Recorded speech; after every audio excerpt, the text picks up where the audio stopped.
Welcome back to the Behind Their Business podcast, or if this is your first time listening, welcome to the show. Today, our guest is going to share about her journey from the Peace Corps in Kazakhstan to public service executive to accidental entrepreneur. So you can imagine that there's a lot of stories that she can be sharing about her career and how it's evolved over the years. But after she was in the Peace Corps, like I said, she served in the public service when she got a master's degree and eventually became that accidental entrepreneur and never looked back. So we're going to hear it all and can't wait. But in her business, our guest is the founder of Women Conquer Business and Epiphany Courses, and she helps small business owners simplify and systematize their marketing. So please welcome Jen McFarland. Hey, thanks for having me. How are you doing today?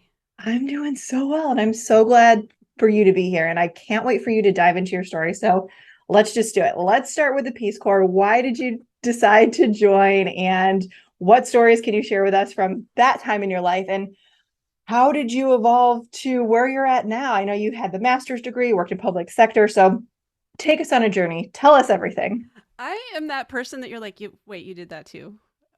Like there are sometimes people are like, wait, what haven't you done? One of my closest friends in college went into the Peace Corps and she lived in Bolivia. And this was, I mean, I think now if you're a Peace Corps volunteer in Bolivia, you probably have internet, but it wasn't too long ago when you didn't have internet there. And so we were writing letters. And I think I was one of her only friends that just kept writing letters. And I was so curious about what was happening while she was there. Like people would go on strike. And so she would have to figure out what she was going to do next. You know, when people aren't working, then it means that she couldn't work. And I mean, she just had all these great stories and all these great projects. And I was like, well, I want to do that. I want to do that. And yet at the same time, when I was in college, a week before graduation at a kegger party that I crashed, I met my husband. Well, he wasn't my husband then, but he became my husband. And so then, you know, we accrued all this debt, and for a bunch of different reasons we didn't go right away. So about, I don't know, 5 years after I got married, my husband and I went into the Peace Corps together because he was like, he loves to travel too. He'd been in the army and done some traveling, all kinds of stuff. So we were like, we had careers. I was a graphic designer, I had done marketing, and he's an attorney. And we just said, we're going to go to Kazakhstan because it's where married people go. Like if you're married, you're a unit, you know, the two of you have to go someplace together. And it was, I mean, it was crazy, right? I mean, I live in Oregon now, but at the time I lived in Tempe outside of Phoenix, Arizona. And then we went to Kazakhstan. It's like part of Kazakhstan is just, I mean, it's Siberia, you know? So we're like, we basically moved from one of the hottest places in the country to like Siberia, and they don't have centralized heat. I mean, there's like all these crazy stories about how cold it is there and all the adjustments to that. But what's really interesting is, you know, how kind the people were and how much different culturally that was, and how much I was able to grow as a person by just getting rid of all the creature comforts, getting rid of all of these assumptions I had about the world and about people, and just immersing myself in this other culture because Peace Corps is like 2 years. So you have a lot of time. It's different than a vacation. You know, in a vacation, you can have these cool experiences, you can meet some people, but then you're like, oh, I'm gonna go back to my life. And like, you know, a 2 week vacation, even a month, you're not gone long enough to really forget about your own life. You haven't missed anything. You won't schedule a vacation when it's your friend's wedding. You won't miss anything. But in 2 years, a lot can happen at home, you know, and you're gone long enough that you forget some things when you come back, and you're fully immersed in this other culture, in this other place. And things happen that are crazy that you're like, what? What is this? And it was like every single day something weird would happen. And I would say that from the time I was in Peace Corps until this day, I'm still a big believer in naps. We started taking naps because we would get so overwhelmed. It was like the only way that our brain would kind of go and reset. So like when the pandemic started, I was like, oh, I guess I guess I have to go take a nap. Like I hadn't really taken naps for a long time, but I kind of knew what to do. Like when all of a sudden we were on lockdown and quarantine, my husband and I seemed to do it okay because we lived in a one room apartment in Peace Corps. We knew what it was like to be around each other all the time.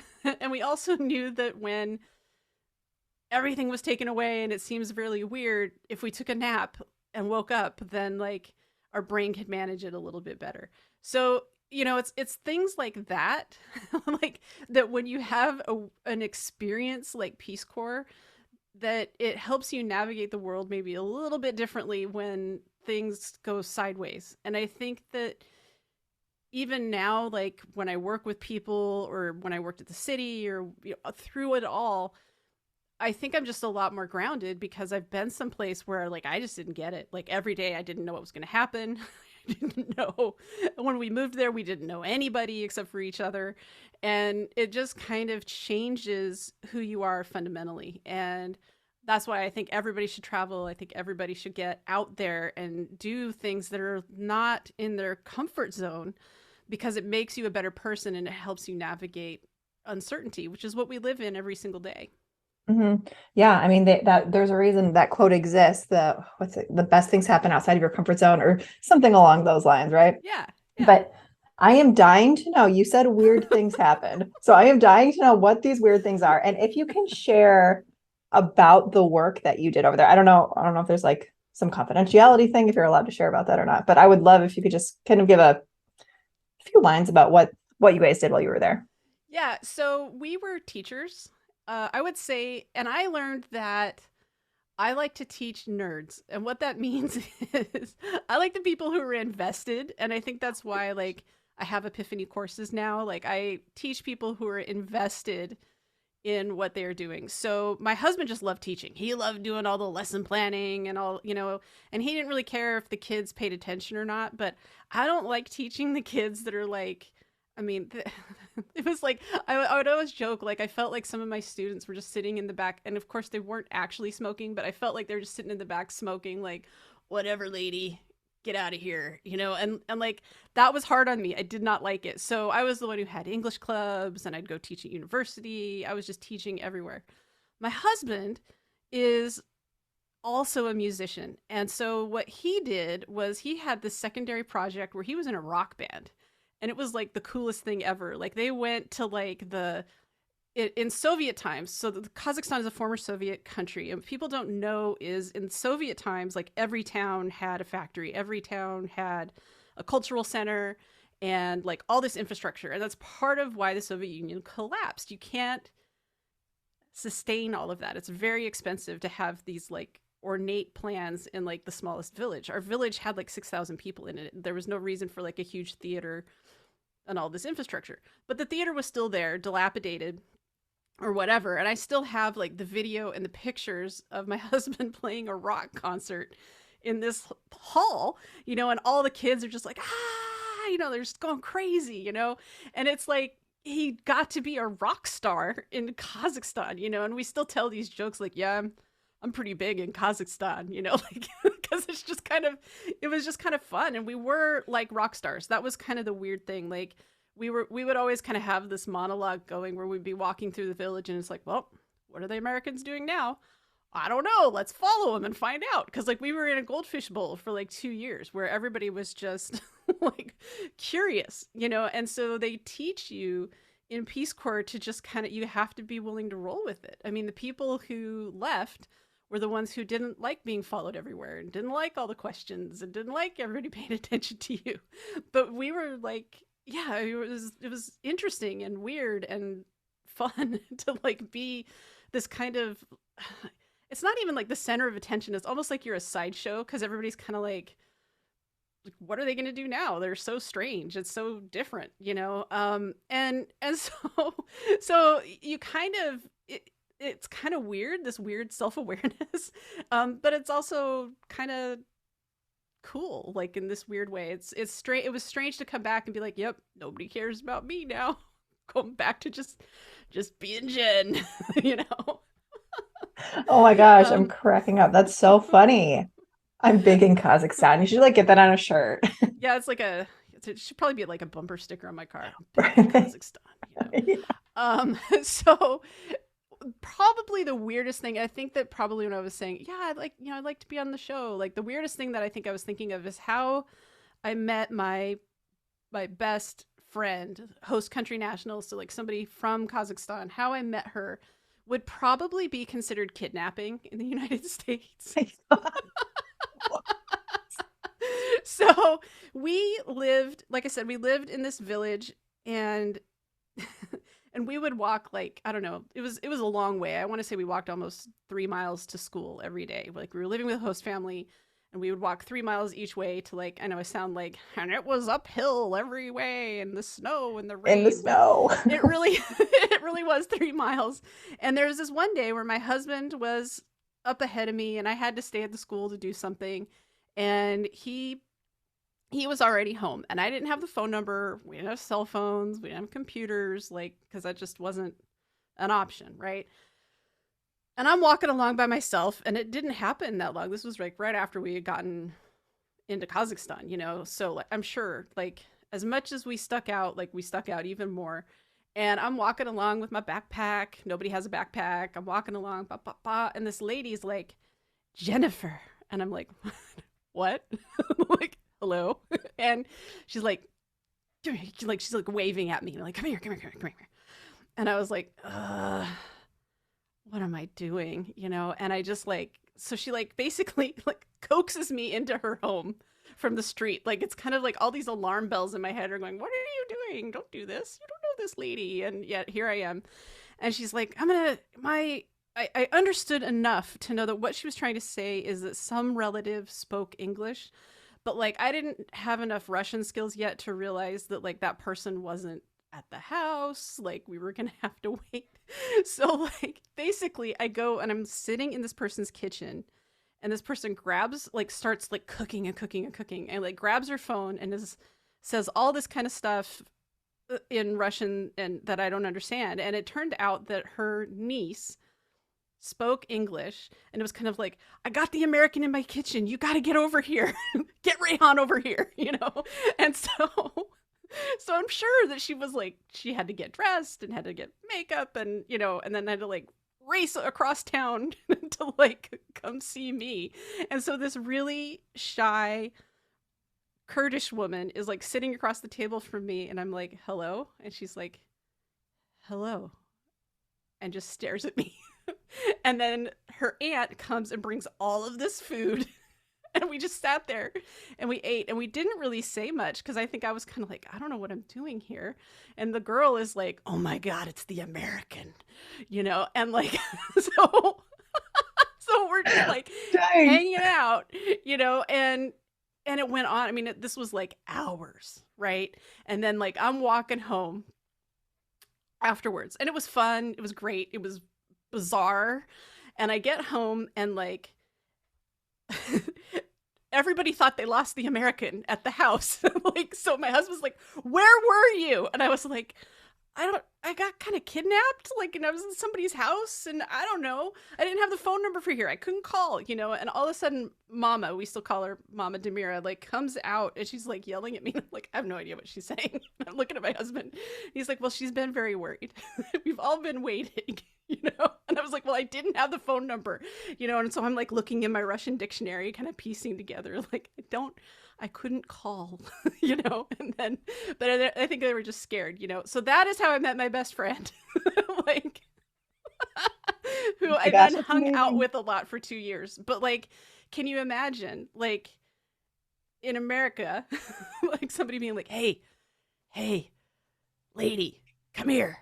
And you're just like, oh, okay, sure. No problem. Like, there's a reason that your parents tell you not to go by the creepy man and the man with candy. Or a table full of food. But like, that was the thing. Like, if I had said no, or if I had been rude or whatever, like, I would have missed out on this like whole, well, first of all, it's a great podcast story. Second of all, like, meeting this wonderful person who we then spent like hours and hours of our time with, and then once they got to know John, like, John was invited over as well. But like, culturally, having me be alone so that it's two women alone talking and speaking English. That worked, because she was Kurdish. It's a Muslim family. They don't know my husband. Like, they don't know if they can trust him, but they can trust the woman. So like it all worked out, like in that culture. And then by the time we left, like John was like their brother, I mean, and we were just kind of like these almost like family, they would take care of us. We would take care of them. And so I kind of remember that, like, after starting my business, after coming back and like that sometimes the most beautiful experiences happen like by taking these weird risks.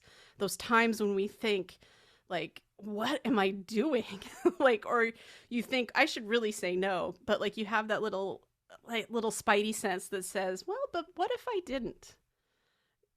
And sometimes that's, I think, the biggest things that happen, right? Like, Oh don't my gosh, don't you think? absolutely. Absolutely. Oh my gosh, yes. Whenever I get any kind of like, even if it's like the smallest inkling, I'm like, okay, I have to do something with this. Okay, I have to. And it turns into to be the best thing ever. Right. So Yeah. that's such a good story. And I was dying laughing when I had to mute myself or else I would have just been so annoying laughing over you. But that was amazing. So, okay, so you're in the Peace Corps, and then what happened after that? You left after your 2 years. Did you stay longer than that? No, after 2 years, we were ready to come home. Yeah. And the readjustment was hard. When you live and like, we didn't have TV, we didn't, like all kinds of stuff. We come back and like, I mean, it was a long time before like I could look at a restaurant menu and not get totally overwhelmed. So like things that you take for granted, because like we would go to the restaurant, which would be like a little cafe, and like they'd give us the menu, and then, like, but they never made any of the stuff that was on the menu. Like, so you'd go in there, and if you looked at the menu, they'd be like, "We don't have that. We don't have that." And so you just put the menu down. You'd be like, "So what do you have?" And they would tell you, and then you would just pick. So then you go and you come to America and imagine like I mean, any place has a ton of stuff on the menu, Like but I think Cheesecake that when Factory. that's what I was just gonna say. Our in-laws took us to Cheesecake Factory and it was a binder, and I just was like, and I remember just like setting it down and looking up at the person and saying, "What do you like?" And like Yeah. that's what I would order because it was just too much. Because after being someplace that it just it was so different, and I remember being like really scared, and because it was just, even though it was, I mean, I'm from here, I was born here, and seeing like, talk about such a contrast. Like, some people see Muslim women and they get scared. I saw Muslim women and I was like, oh, I'm safe here. This is a good place for me to be, because it was what I was so used to after 2 years, So and they were so kind to me and they took care of me. And, I had this whole different experience, I think, than what, maybe at the time society said, or maybe what other people may think. And so it really shows that when you go into something with the cause of friendship and love, and other people are showing you that same thing, that it really just shifts your whole life perspective. And but it all kind of starts with that openness to like go into the adventure and do things. So I came back and I was like, what do I do with my career now? And my husband's like, well, you like projects. I think you should do projects. So I ran a nonprofit, and it was cool. But then I was like, I'm going to go to grad school. I'm going to do more because honestly, I wanted to make more money. So then running a nonprofit was going to pay me. So I went into grad school, and then, yeah, I ended up working in like tech project management for the city of Portland. Everything always had some sort of marketing bent. I think it's just what I'm born to do. But I wasn't doing direct service. I was working in this large organization. I was doing all of these big projects. I was leading big teams, but I didn't have any direct contact with people. And like, I just told you this whole story about Peace Corps. It was all about people. And even though we were working on huge projects and it was affecting, hundreds of thousands of people, like it seemed very abstract to me. And I just started talking to business owners. I had all these friends who had small businesses, and I realized that I could help them and that it was a much more gratifying experience for me. And I recognized that my job wasn't a good fit for me. And so everything just kind of came together, but it wasn't really necessarily like this big plan of I'm going to go start this business. It was more like, oh, they need me. Oh, okay, cool. I would rather help individuals and do this than make these big changes that are in the abstract that I didn't really see the impact on like that one-to-one basis. So it's maybe like the opposite of what sometimes happens. You know, people make these decisions and they're like, I want to affect millions of people. Well, I want to affect millions of people, but I want to do it in a way that I can see faces, like, and do it in a different way.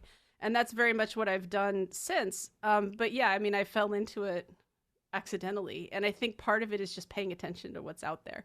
I think these things happen a lot and we don't always see them for what they are.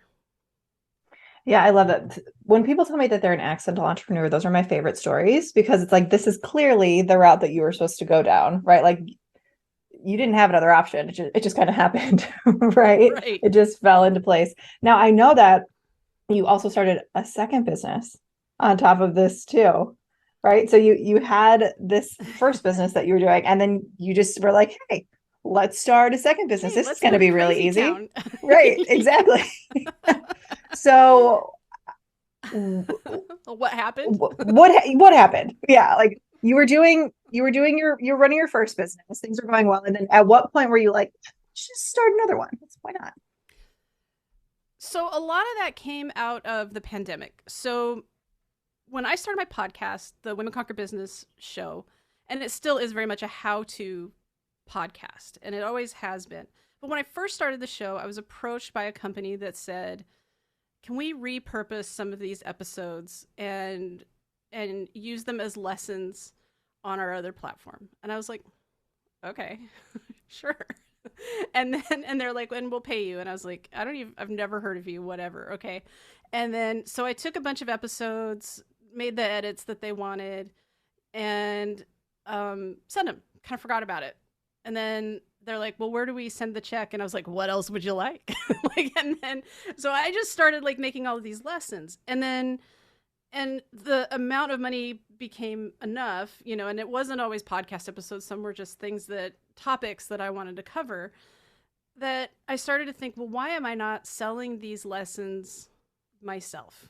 And when the pandemic hit and marketing was so uncertain, it's kind of hard to remember that back in March 2020, a lot of people were like, I'm just going to pause my marketing for a while and wait this out. But that's what a lot of people did. Like everybody thought that this was going to last like a couple weeks, a couple months, you know? And so like in May of 2020, when you help small businesses and you do marketing, like I have like all these contracts and people sending me clients, like that dried up. And I was like, well, what, what am I going to do? So then I was like, well, I know that I make money if I create lessons and send them and to this company. So I just went all in on that and I started making all these lessons. And then, like I said, the amount of money coming back in these like residuals for just recording lessons and sending them off, I was like, I'm only getting like 12%. So like, how about if I like create a platform and just start putting them somewhere? And that's how Epiphany Courses was born. It's really just, you know, people who, I say it's like big hearts, small wallets. They can't afford to hire me to do the work for them, but I'm happy to like have a community and have classes and talk to people and guide them through stuff. And the marketing that I do is very much, I would say it's the opposite of like a bro marketing. I'm teaching people the fundamentals. I'm helping them through the things that they often have questions about so that they can advance their business in a way that is sustainable. And that's really the work of Epiphany Courses. Is kind of really just an extension of my marketing consultancy with small businesses. I love that so much. And I love what was your tagline? You said small pockets, big hearts, big hearts, small Big hearts, big hearts and small wallets. big hearts, small wallets. I love that. I love that. That's because it's clearly showing that you're focused on making an impact, right?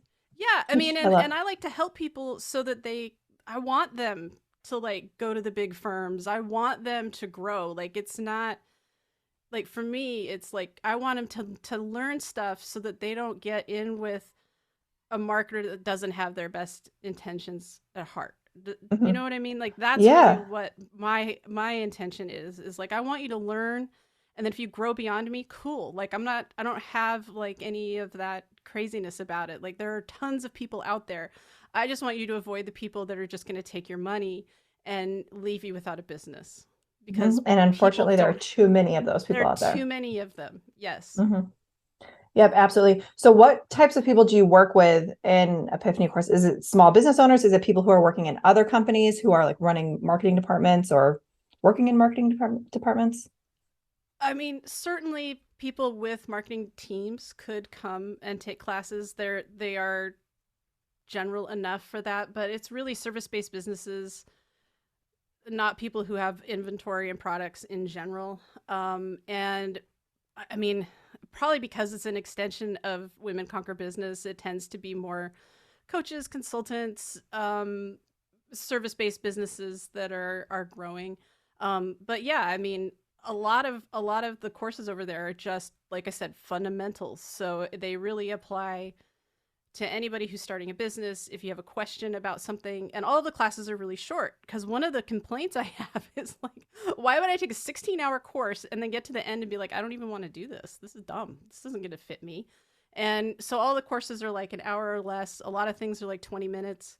We just want you to learn and then execute. So everything is based on, that's where that project management master's degree comes in. You know, it's like, here, go do it. Like, you know, this isn't, you know, I'm not trying to like sell you into my consulting services. I'm trying to teach you something so that you will apply it if you think it fits your business. And here's how to do that. I am all about implementation too. Like, don't spend 10 hours watching something and then do nothing with it. I think Exactly. that's the worst thing that you can do. And I have spent, honestly, I don't even know how much money, way too much money on courses where that's exactly what I did, if I even got through them, let's be honest. Exactly. So Yeah. I love that that's what you're focused on right now, simplifying and systematizing, all about that. It's amazing. So this has been great. I'm sure that you could share so many other stories with us, but I like to keep these episodes short and concise. And I've just been laughing the entire time through this. So thank you for being here. Thank you for sharing your stories with us. And if somebody wants to connect with you, where's the best place for them to do that? I'm all over LinkedIn. You can find me on LinkedIn. I'm also in your group. So um, Perfect. you can also engage with me there. So yeah, I've really enjoyed being in your Facebook group, and I'm also, like I said, on LinkedIn. So yeah, hit me up. Let's hang out. Great.